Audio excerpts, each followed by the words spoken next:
This is Sports Jam. I'm Doug Doyle. My guest is one of the greatest poker tournament players of all time, a 2007 inductee of the World Series of Poker's Hall of Fame, and the player who's won a record 17 World Series of Poker bracelets. Maybe he is the greatest poker player of all time. Phil Hellmuth joins us on Sports Jam. Phil, great to have you on the show. I think I've earned the title of greatest poker tournament player of all time. A lot of people would agree with that.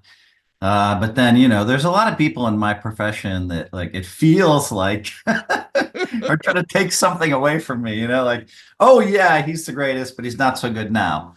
But then they look at the last 3 years I've had at the World Series of Poker, and there's only one or two of us that have separated themselves, and I happen to be one of them. So it's nice. So I don't know. I probably sound like a cocky asshole to you folks out there. I apologize. But I have earned greatest of all time in poker tournaments. And then when it comes to the last 3 years, I think I'm still I think I'm still at the top, but I probably just sound cocky. God dang it. Brag. Turn card. It's the three of clubs. It's a straight flush for Hellmuth. And it's his first PGT title. Wow. Good hand, man. Good game. Good battle. Yeah. You played great, by the way, for 2 days. So. You too, bud. Thank you. Thanks. Appreciate it. Osmus out in second. And that revenge earned by Phil Hellmuth. How fitting. Takes home his first title inside the studio with a straight flush. Woo! That is quite a way to cap off Phil Hellmuth's first U.S. Poker Open title. It's your attitude. It's your whole vibe that people have attracted themselves to you through the years. You're not just a great player, but you're a character, right? You're somebody that they can relate to. You wear your feelings on your sleeves. And the 2024 World Series of Poker Tournament of Champions is coming up at the legendary Commerce Casino in Los Angeles starting May 22nd. Obviously, you got to be thrilled about that event. That's going to be a fun one. Yeah. And, it's the first time I think that there's ever been a World Series of Poker bracelet handed out in Los Angeles. I've been in business mode a lot lately, and I've advised 26 different companies. So I'm actively advising 7. What does that mean? Generally speaking, I provide introductions to, 30 people for each company I'm involved in, and then I help them about 1 hour a month. So I sign a contract that says, hey, I'll help you 10 hours a year. And so that's been fun, a lot of business stuff going on. But, during the World Series of Poker, it's written into all my contracts that I cannot be bothered. And I'm very clear about that. So that's when I get to just think about poker every day. I'll be calling other great players, talking about hands, talking about the tournament the next day. And so from May 28th until July 17th, it will all be about poker. And then it's a matter of, okay, how do I pace myself? Unlike some of the young great players who literally will play 2 or 3 tournaments every day, I'll play 30 instead of 70 or 80 or 100, and I'll take 13 days off. I need the rest. So my gift is that I've learned to play all of these 10 games that we play at a world-class level. It's really incredible. A couple of the games I just finally mastered in 2021. And so that's really a gift. And then, of course, we all have our, we have our gifts, and we have our, not so gift. My not so gift is that I get tired a lot more easily. I've blown a lot of tournaments in my lifetime due to fatigue. And so I really have to kind of, guard myself against, blowing tournaments and too much fatigue. Let's talk about fatigue for you, because the average person may not get it, because they may not understand the mental strain of the game. They may not understand the length of the tournament, how it can go into the wee hours. Talk about the strain and fatigue when it comes to playing poker. Yeah, Sean Deeb, who's one of the other, top 3 players based on the last 3 years, who's right up there with me, literally wakes up every day at 10 a.m. and plays till 2 a.m. every day at the World Series of Poker. And so that involves tournaments sometimes start at noon, sometimes start at 2, sometimes day 2 starts at 4, and he'll often be running around to 3 different tournaments at once, playing all 3. It's impressive what he does. He has that kind of stamina. Me, I try to get up, like if there's a $10,000 buy-in, I'll try to enter on day 2 at 2 p.m. So I skip the entire first day. And then because of that, the blinds are very high and you're going to be very swingy. I could be eliminated quickly, but if I catch some, that's where there's some luck dependent at the beginning. And so I'm doing everything I can to take days off to rest. If I make a final table, generally speaking, I'll not only take the next day off, but maybe even the day after that off because I'm so tired. He makes a final table, busts at midnight, hops in another tournament. So that level of what he's able to do for 7 weeks straight is incredible. And then we had some debates about, is that being a great poker player? And most of the top players said no. So what they were trying to do is that every time you cash, you're getting all these points. And I'm like, a cash, what is that? You make the top 13. Who cares if you make the top 15% of 15 tournaments? And then every 3 or 4 of those cashes might add up to every 5 cashes might up to a victory. I'm like, what? You min cash for 3K, 3K, 3K, lost money on 5 min cashes and you get the credit of a final table. So sorry to kind of devolve into that debate about player of the year points. But, someone like me has to win player of the year by, and I did. I set a record in 2021. I made 7 final tables, never been done before at the World Series in 7 different games. No one had ever even heard of that and still didn't win player of the year. So, so we're working on that system. But folks, there's a lot of fatigue involved at the World Series. And if you're a normal person, I think I might be a little bit on the below normal side when it comes to, the amount of rest I need. Anything else? And it's showers in the bid for 17. Here comes the river. It's a 10! Yes! Yes! Yes! Oh my! Yes! Yes! Let the best hand hold up, boys. When you see today's world, you go into casino and the tables are packed. And I think one of the reasons for that is someone like Phil Hellmuth. Because, Phil, you have made this game so fun and entertaining. Whether, you've called yourself the John McEnroe of poker, being able to berate an opponent, but it's so entertaining and it's so inviting that when you see these tables filled today, it has to make you feel like, I'm one of the reasons why this is all come to play. Well, if you take that on too much, then you get too cocky. And as much as I sound pretty cocky in this interview, I'm a lot, like my wife will tell you, I'm a lot less cocky than I come across as, because now I'm kind of fronting for greatest of all time, fronting for things that I've earned. And so, but it's interesting because Daniel Negreanu, who's one of the other main figures in the poker game, and a lot of people think that he and I have the biggest recognizability in the world for poker players. And so Daniel, some players were attacking us in December, attacking one of my entrances. I came in as Neptune, god of the sea. It was great. I came out of the ocean in my costume, and I think these things are great for poker. It brings a global spotlight to the game. People are like, what's Phil's entrance? And some of the younger kids were attacking it. And Daniel's like, man, you guys are like rabid dogs. You just want to bite the hand that feeds you.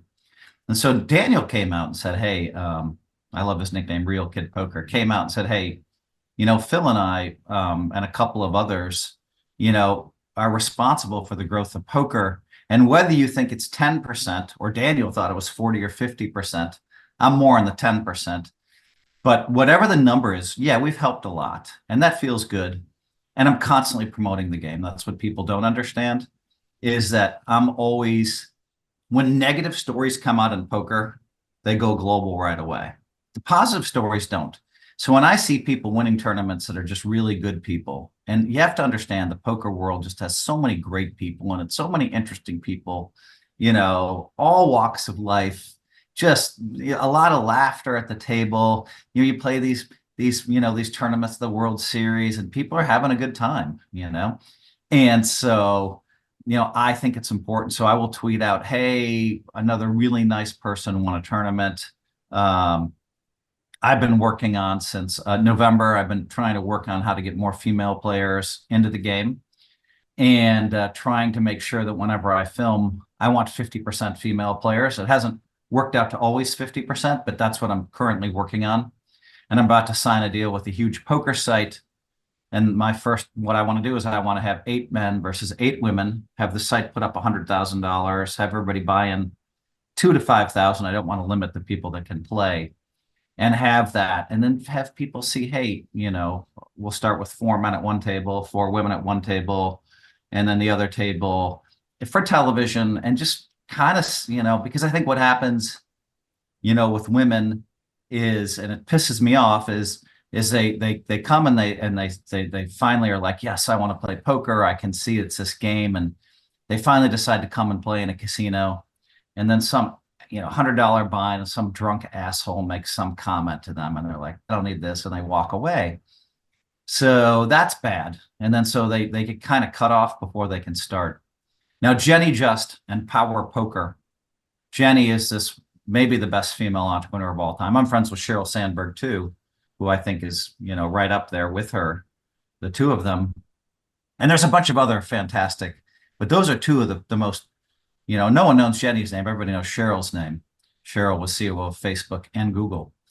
But Jenny started this thing called Power Poker, and now, she'd never been played before, and she said, you know what? I don't think women are taking enough risk. So she and her daughter went and played poker for the first time. And the first time it was a bunch of 16-year-old, her daughter's friends played, and they were kind of, but the second time they already got it. And so she's like, man, a light bulb went off. So she started Power Poker. And I think now they've trained 100,000 women in the United States of America, mostly business women. And so I think the numbers are just going to continue to just grow from women entering poker tournaments. Right now, we only have 3 or 4%. It's ridiculous. But I wouldn't be surprised if we end up with 30 or 40% in the next 10 years. Anyway, I do believe in promoting poker, promoting the game. And, a lot of the things that I do are around promotion of poker. You talked about your entrances, and you have spent lots of money through the years on costumes and Caesar and things like that really have been fun. Phil has entered the Rio Poker Room, and the fans cannot believe what they are seeing. He does look a little like Kirk Douglas and Spartacus. Can you imagine Puggy Pearson doing something like this? Oh, my goodness. Phil's fellow pro Tony Cousineau getting some blackmail material.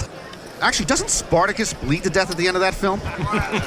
And I think that there is this persona, obviously about Phil Hellmuth. And then there's, as you talk about, the husband who's in his Palo Alto, California home with his wife.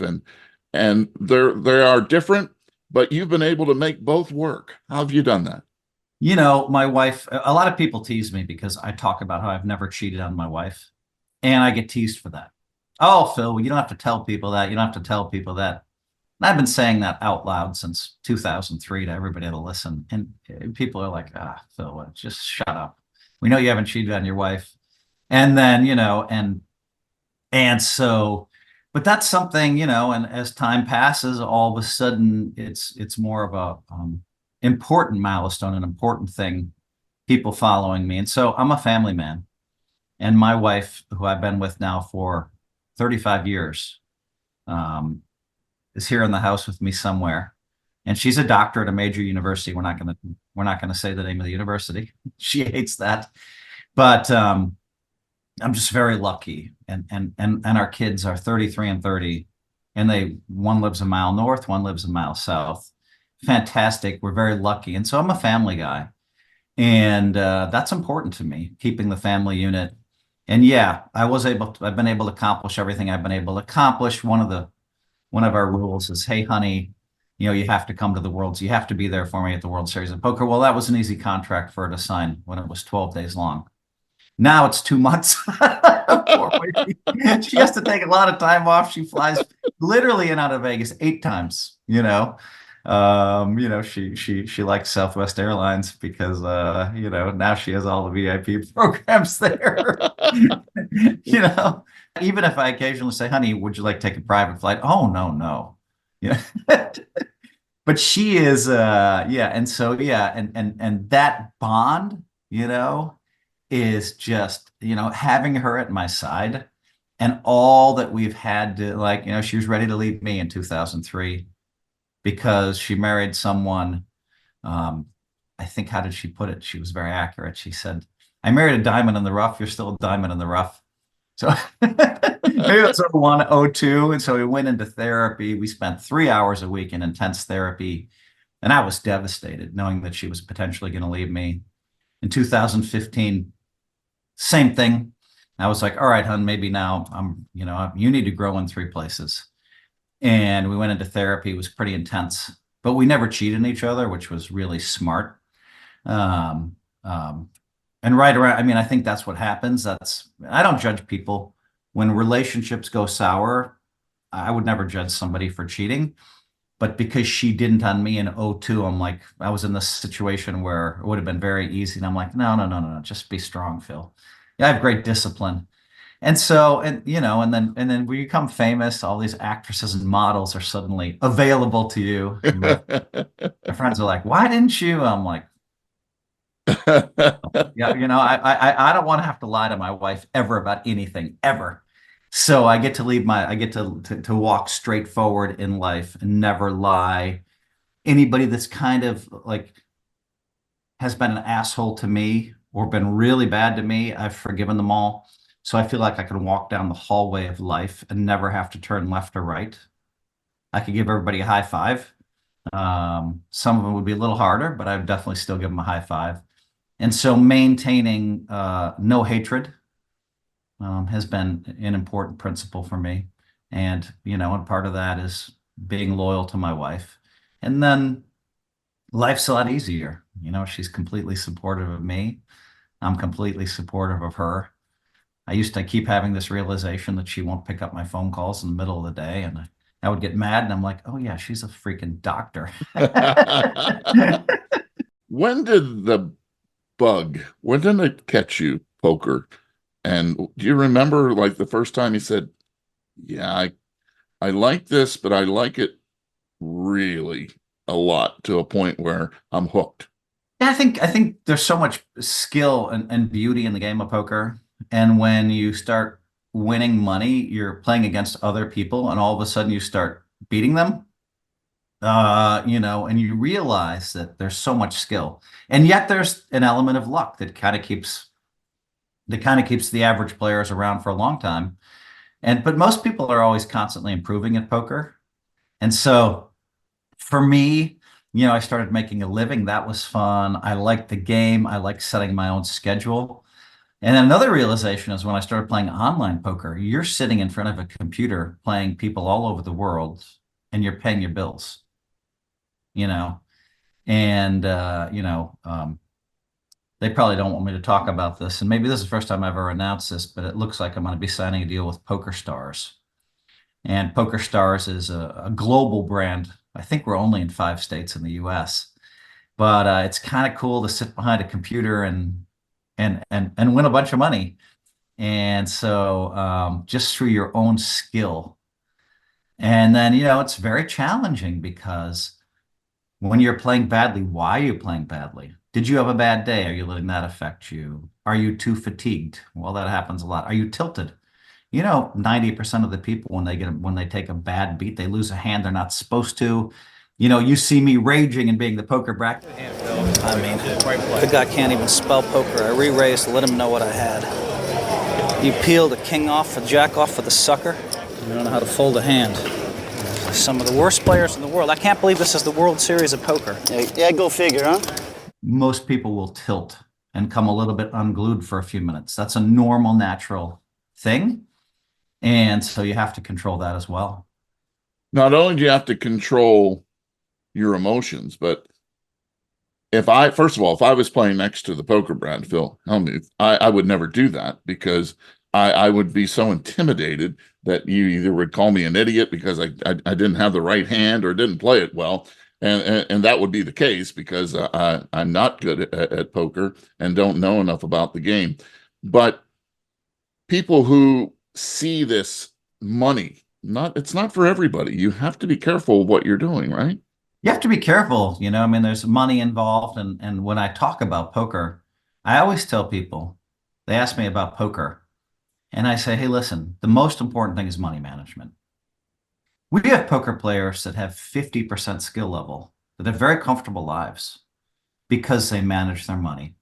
And we have poker players that have 99 skill level that are always broke because they take their 100K win and they fire it off in the pit playing blackjack, playing baccarat. They go on a drinking binge or they do drugs or whatever, and they throw their money away.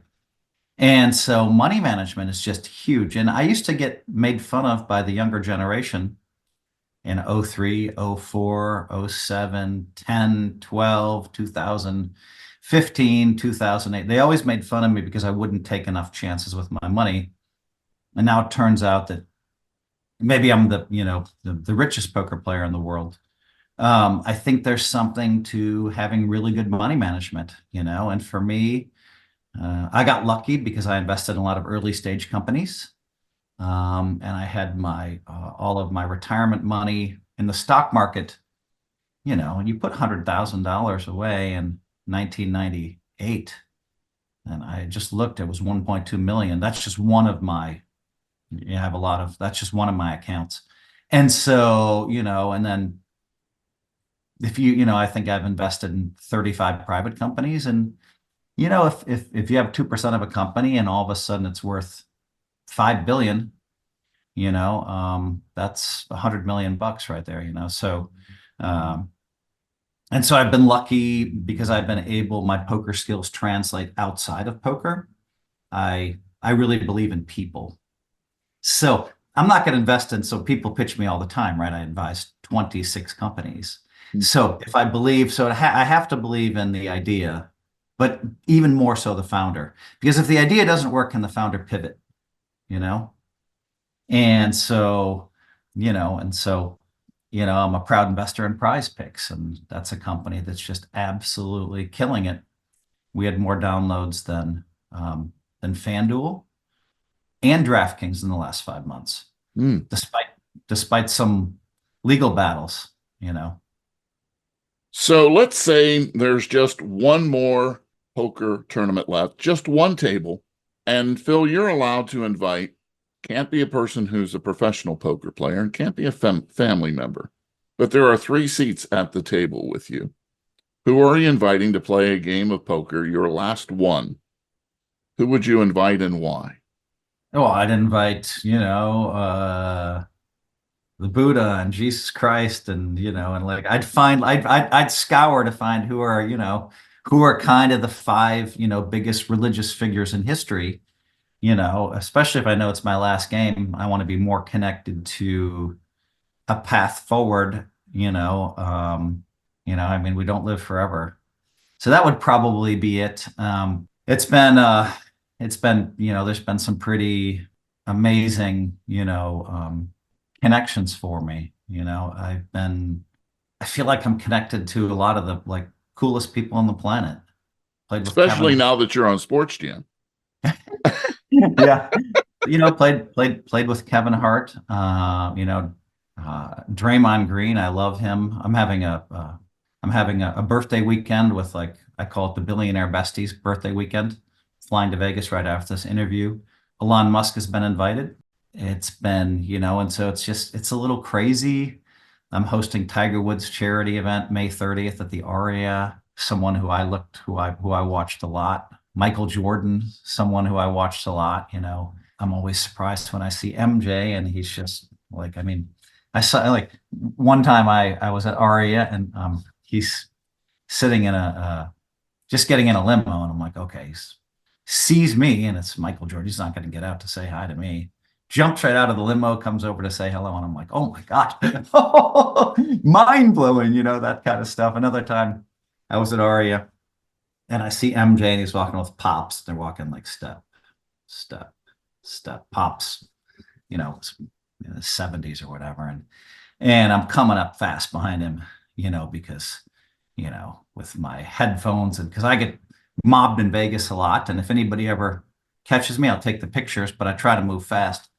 And I see MJ and I'm like, the last minute, I'm like, I don't want to bother him. He gets bothered 10 times more often than I do.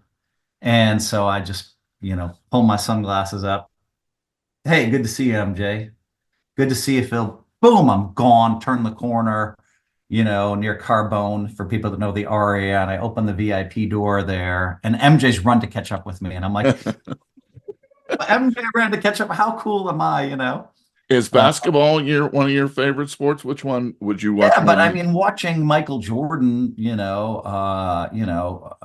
90s, I mean, like in the 80s, like, I mean, I'm one of the guys who watched all of his playoff games and a lot of it whenever I could watch. And so him running to catch up with me is, pretty cool. I host Tigris events for him. And so I was in LA giving my 16th world championship bracelet away. And we changed restaurants at the last minute.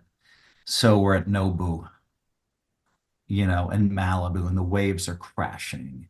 And it's just beautiful. And there's this great vibe. And it's me and I'm with my besties and one of my friends they're like, Phil, this place is filled with billionaires. You know them all. And they're making fun of me. Billionaire, billionaire, billionaire. Because I use the word billionaire a lot. Billionaire, they're all laughing at me.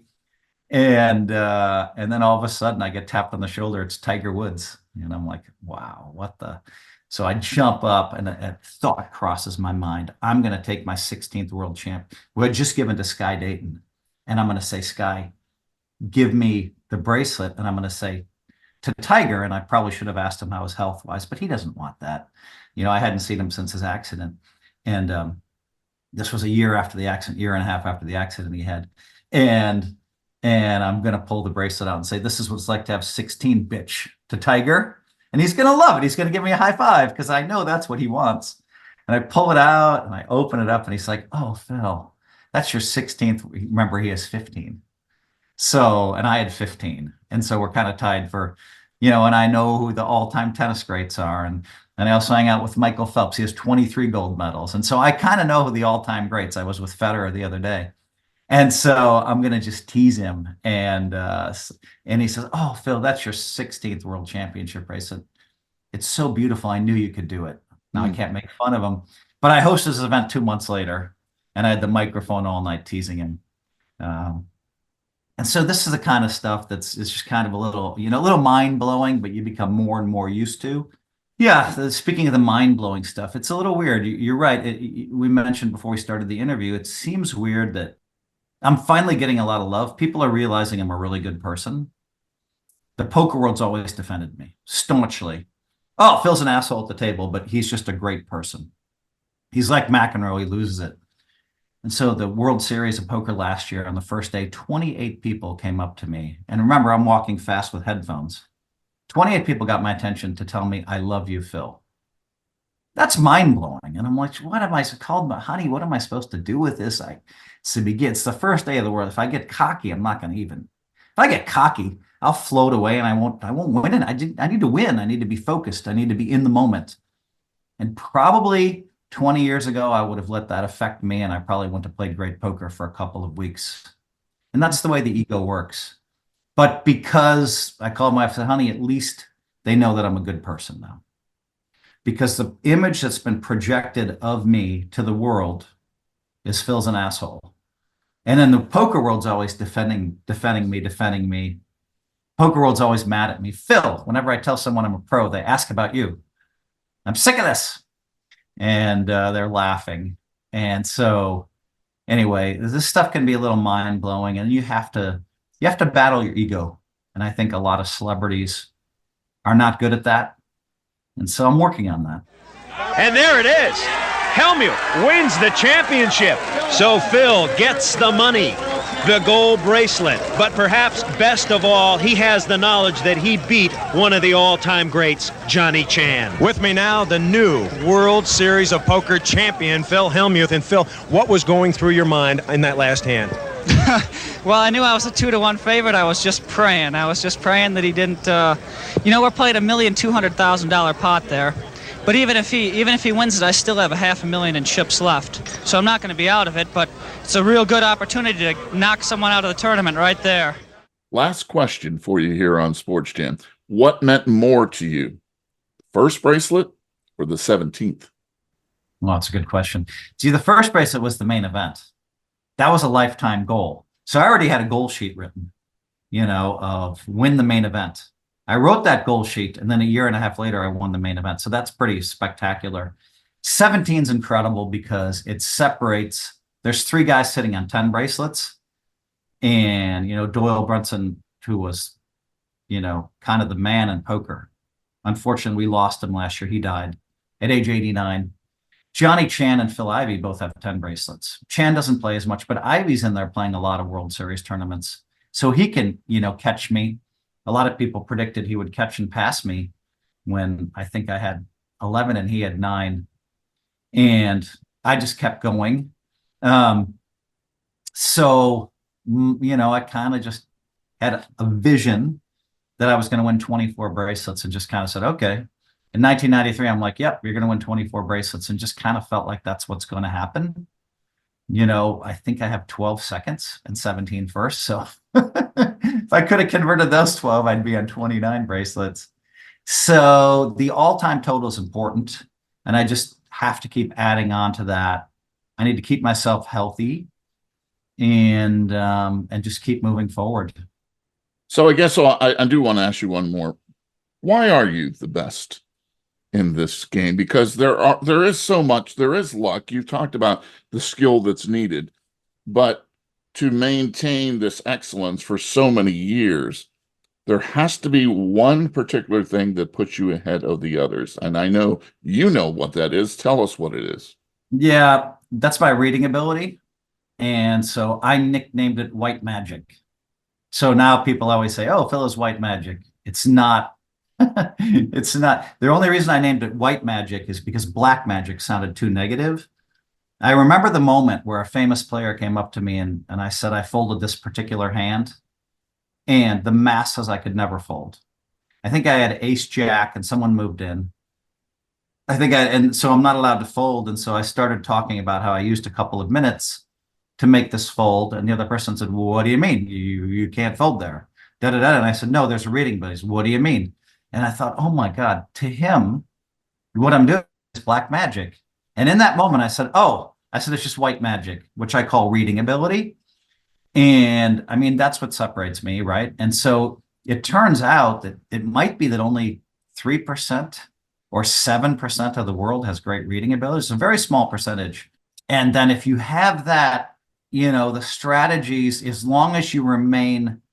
So I think if you have that reading ability, then you can use it in 2 ways. One, you play very patiently and wait for your spots so that your reading abilities can kick in later, right? Or 2, when you know someone else is weak, you can just raise them out of the hand. And so if you're doing that a lot, you're winning actually free chips.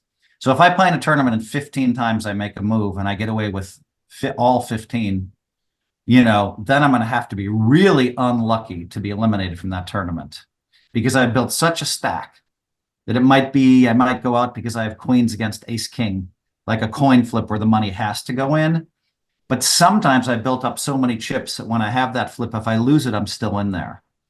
And so I think this reading ability, this white magic, this reading ability, I think gives me, 9 lives in some tournaments.